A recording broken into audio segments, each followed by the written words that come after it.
What's up, guys? Welcome back to another video. Today it is your SmackDown recap.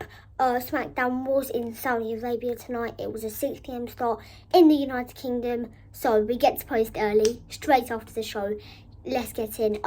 Before we start though, please subscribe. We are on our way to 50 subscribers. We're currently on 30.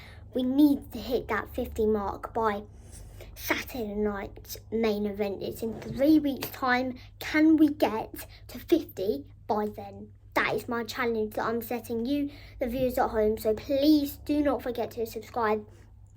Let's get straight into it. We kind of had a bit of some technical difficulties in the first half an hour of the show. Cody Rhodes came out, and just as he was about to do a promo, Randy Orton's music hit. They had a promo for about 2 or 3 minutes, and then the live feed cut off. Let's just put the lives up. The live feed cut off for about half an hour. No one really knew what was going on. Turns out it was just some technical difficulties, but hey, we'll never know really. But the feed did come back on, and we completely missed the promo, and that was probably going to be to do with King of the Ring tomorrow. So instead, we got Jimmy Uso versus JC Mateo. JC Mateo did end up winning, so it's good. They're keeping him strong. And then all of a sudden, Jacob Fatu comes out, and he helps Jimmy Uso after getting brutally attacked by Sikoa and JC Mateo straight after the match. So that's good to see. Do we see a tag team match at Saturday night's main event? I mean, that's the next big PLE.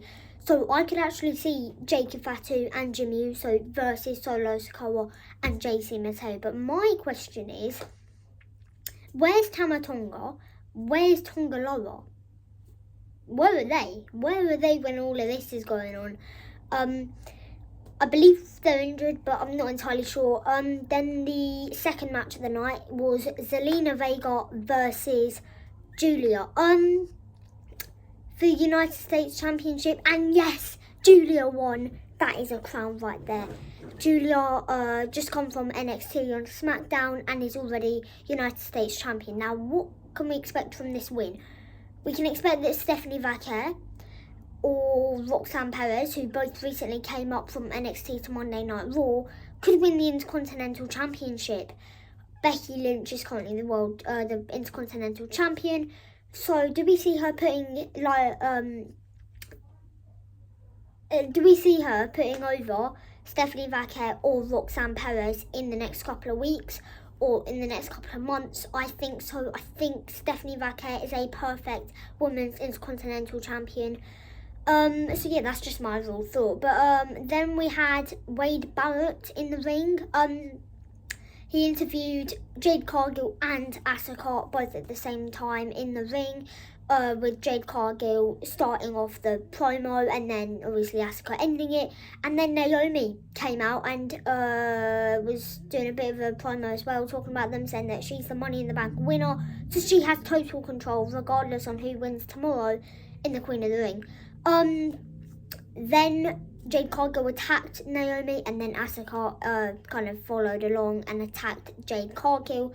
So overall, we ended up with Asuka taking home the advantage for tomorrow, and that probably means that my prediction is correct. I think Jade Cargill is going to win, face Tiffany Stratton at SummerSlam, and then get cashed in.